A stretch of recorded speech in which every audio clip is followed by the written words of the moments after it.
Film super ಆಗಿದೆ bro. ಎಲ್ಲಾರು ಬನ್ನಿ ಅನ್ನಕ್ಕೆ ಇಷ್ಟಪಡ್ತೀನಿ. ಮಾಸ್ ಆಕ್ಟಿಂಗ್ ಎಲ್ಲ ನಾವು ನೋಡ್ತಾನೆ ಇರ್ತೀವಿ. ಈ ಆಕ್ಟಿಂಗ್ ನೋಡಕ್ಕೆ ಇದೇ ಮೂವಿಗೆ ಬರಲೇಬೇಕು. ತುಂಬಾ ಖುಷಿ ಆಯ್ತು ಬ್ರೋ. ಚೆನ್ನಾಗಿದೆ ಮೂವಿ. ಎಲ್ಲಾರು ಬಾಸ್ ಅಂತ ತಿರ್ಗಾಡ್ಬೋದು ಬ್ರೋ. ಸ್ಯಾಂಡಲ್ವುಡ್ಗೆ ಒಬ್ಬರೇ ಬಾಸ್. ಒಂದೇ ಚಾಲೆಂಜಿಂಗ್ ಸ್ಟಾರ್ ಡಿ ಬಾಸ್ ಒಬ್ರೇನೆ. ಕೋಟಿಗೊಬ್ಬ ಸಿಂಹ ಬರ್ದೇ ಬಿಟ್ಟನ ಬ್ರಹ್ಮ. ನಮ್ಮ ಬಾಸ್ ಯಾವತ್ತಿದ್ರು ಬಾಸೆ. ಈ ತರ ಫಿಲಮ್ ಯಾರು ಮಾಡೋಕ್ಕಾಗಲ್ಲ, ಮಾಡಿದ್ದಾರೆ ನಮ್ಮ ಬಾಸು. 2003ಕ್ಕೆ ರಿಲೀಸ್ ಆಗಿದ್ದು, ರಿಲೀಸ್ ಮಾಡೋರು 25ಕ್ಕೆ. ತುಂಬಾ ಚೆನ್ನಾಗಿದೆ. Happy birthday boss, advance. Thank you so much. Super. ಈ ತರ ಆಕ್ಟಿಂಗ್ ಮಾಡ್ಬೇಕಂದ್ರೆ ಧೈರ್ಯ ಬೇಕು. ಆ ಕಣ್ಣು ಏನಪ್ಪ ನಮ್ಗೆ ನೋಡಕ್ ಫಸ್ಟ್ ಟೈಮ್ ಥಿಯೇಟರ್ ನೋಡಿದ್ವಿ ಮೂವಿ. ನಾನು ಟಿವಿಯಲ್ಲೂ ನೋಡಿದಿಲ್ಲ, ಫೋನಲ್ಲೂ ನೋಡಿಲ್ಲ, ಥಿಯೇಟರ್ಲ್ಲೇ ಬಂದು ನೋಡಿದೀನಿ. ಆಕ್ಟಿಂಗ್ ಅಂತ ನೆಕ್ಸ್ಟ್ ಲೆವೆಲ್. ನಾವು ಏನು ಮಾತಾಡಕ್ಕಾಗಲ್ಲ, ಬರೇ ಮಾಸ್ ಅನ್ಕೊಂಡಿದೀವಿ. ದರ್ಶನ್ ಅವರು ಶ್ರೇಷ್ಠ. It's a best movie of the Darshan.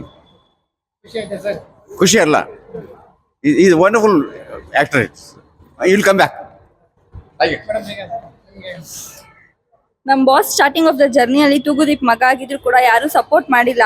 ಆದ್ರೂ ಸ್ಟಿಲ್ ನಮ್ಮ ಬಾಸ್ ಇಷ್ಟೆಲ್ಲ ಚಾಲೆಂಜಸ್ನ ಫೇಸ್ ಮಾಡಿ ತುಂಬಾ ಕಷ್ಟ ಬಿದ್ದು ಮೂವಿ ಮಾಡಿದ್ರು. ಇದು 2014 ನವೆಂಬರ್ ರಿಲೀಸ್ ಆಯ್ತು. ಮತ್ತೆ ಇದೆ 2 ವೀಕ್ಸ್. ಬಟ್ ಫಿಲಮ್ ಇಂಡಸ್ಟ್ರಿಯಲ್ಲಿ ಮೂವಿ ಫ್ಲಾಪ್ ಆಯ್ತು. ಅದೇ 2 ವೀಕ್ಸ್ ಆದ್ಮೇಲೆ ದಾಸ ಮೂವಿ ರಿಲೀಸ್ ಆಯ್ತು November 21. ಆ ಮೂವಿ ಬ್ಲಾಕ್ ಬಸ್ಟರ್ ಮೂವಿ ಆಗಿತ್ತು. ಸೊ ದಟ್ ಇದರಿಂದ ಏನರ್ಥ ಆಗುತ್ತೆ ಅಂದ್ರೆ, ಎಷ್ಟೇ ಕಷ್ಟಪಟ್ಟರು ಒಂದಲ್ಲ ಒಂದಿನ ಪಕ್ಕ ಗೆಲುವು ಸಿಕ್ಕೇ ಸಿಗುತ್ತೆ. ಅದು ನಮ್ಮ ಬಾಸಿಗೆ ಸಿಕ್ಕಿದೆ. ಅವ್ರು ಅವಾಗ ಅಷ್ಟು ಕಷ್ಟಪಟ್ಟಿರೋದಕ್ಕೆ ಇವಾಗ ಅಷ್ಟು ಫ್ಯಾನ್ ಬೇಸ್ ಎಲ್ಲರೂ ಇರೋದು. ಮತ್ತೆ ನಾಳಿದ್ದು ನಮ್ಮ ಬಾಸ್ ಬರ್ತಡೇ ಇದೆ. ಅದಕ್ಕೆ advance happy birthday boss. Devil ಮೂವಿಗೋಸ್ಕರ ವೆಯ್ಟ್ ಮಾಡ್ತಾ ಇದ್ದೀವಿ. ಯಾರ್ಯಾರು ನೀವೆಷ್ಟು ಸಪೋರ್ಟ್ ಮಾಡಿದ್ರು ನಿಮ್ಗೋಸ್ಕರ ಯಾರು ನಿಂತಿಲ್ಲ. ಸ್ಟಿಲ್ ನಾವು ನಿಮ್ಮನ್ನ ಯಾವತ್ತೂ ಬಿಟ್ಕೊಡಲ್ಲ. ಎಂಥ ಸಿಚುವೇಶನ್ ಬಂದ್ರು ನಾವು ನಿಮ್ಮ ಜೊತೆ ಇದ್ದೇ ಇರ್ತೀವಿ boss. We love you so much. ಪ್ರತಿ ಬಾರಿ ಹುಟ್ಟುಹಬ್ಬಕ್ಕೆ ಅವ್ರ ಮನೆ ಹತ್ರ ಹೋಗ್ತಿದ್ವಿ. ಈ ಬಾರಿ ಹೋಗಕ್ಕಾಗಲ್ಲ, ಯಾಕಂದ್ರೆ ಅವ್ರ ಅನಾರೋಗ್ಯ ಕಾರಣದಿಂದ ಬರಬೇಡಿ ಅಂತ ಹೇಳಿದ್ರೆ. ನಿಮ್ಗೆ ಏನಾದ್ರು ಬೇಜಾರಿದೆಯಾ ಅಂತ? ಈ ಬಾರಿ ನೋಡಕ್ ಆಗ್ತಿಲ್ಲ ಅವ್ರನ್ನ ಅಂತ? ಬೇಜಾರಿದೆ, ಬಟ್ ಏನು ಮಾಡೋಕ್ಕಾಗಲ್ಲ. ಫಸ್ಟ್ ಪ್ರಯಾರಿಟಿ ನಮ್ಮ ಬಾಸ್ ಹೆಲ್ತ್ ಆಗಿರಲಿ. ನಮ್ಮ ಬಾಸ್ ಹುಷಾರಾದ್ಮೇಲೆ ಪಕ್ಕ ಎಲ್ಲರನ್ನೂ ಮೀಟ್ ಮಾಡೇ ಮಾಡ್ತಾರೆ. ನಮ್ಮ ಬಾಸ್ ಯಾವತ್ತೂ ಫ್ಯಾನ್ಸ್ನ ಬಿಟ್ಕೊಡಲ್ಲ. ಹಂಗೆ ನಾವು ನಮ್ಮ ಬಾಸ್ನ ಯಾವತ್ತೂ ಬಿಟ್ಕೊಡಲ್ಲ. ನೋಡಿದಾಗ ಏನು ಅನ್ಸ್ತು ಅಂತ? 22 ವರ್ಷ ಆಗಿರ್ಬೋದು ಒಂದು ಸಿನಿಮಾ ಇದೆ ರಿಲೀಸ್ ಆಗಿ, ಮತ್ತೆ ರಿಲೀಸ್ ಆಯ್ತು ಇವತ್ತು. ಹೇಗೆ ಅನ್ಸ್ತು ಅಂತ? 22 ವರ್ಷ ಆಗಿದೆ. ಪ್ರತಿ ಬಾರಿ ನಮ್ಮ ಬಾಸ್ನ ಸ್ಕ್ರೀನಲ್ಲಿ ನೋಡಿದಾಗ ತುಂಬಾ ಖುಷಿ ಆಗುತ್ತೆ. ನಮ್ಮ ಬಾಸ್ ಮೇಲಿರೋ ಅಭಿಮಾನ ಇನ್ನೂ ಜಾಸ್ತಿ ಆಗುತ್ತೆ.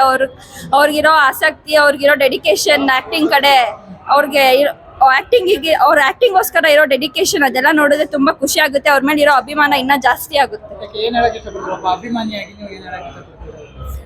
ಯಾರು ಏನೇ ಅಂದ್ರೂ ನಮ್ಮ ಬಾಸ್ ತಲೆ ಕೆಡ್ಸ್ಕೊಳಲ್ಲ. ಹಂಗೆ ಯಾರು ಏನೇ ಅಂದ್ರೂ, ಎಷ್ಟೇ ಹೇಟರ್ಸ್ ಏನೇ ಮಾತಾಡಿದ್ರು, ಮೀಡಿಯಾದವ್ರು ಏನೇ ಅಂದ್ರೂ ನಾವು ತಲೆ ಕೆಡ್ಸ್ಕೊಳಲ್ಲ. ನಮ್ಮ ಬಾಸ್ಗೋಸ್ಕರ ನಾವು ಯಾವತ್ತೂ ಇರ್ತೀವಿ.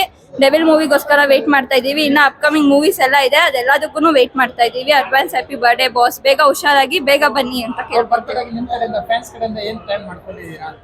ಅದು ನಂಗೆ ಗೊತ್ತಿಲ್ಲ ಅಣ್ಣ. SS TV ಸಿನಿಮಾ ಜಗತ್ತಿನ ಕ್ಷಣ ಕ್ಷಣದ ಸುದ್ದಿಯೊಂದಿಗೆ.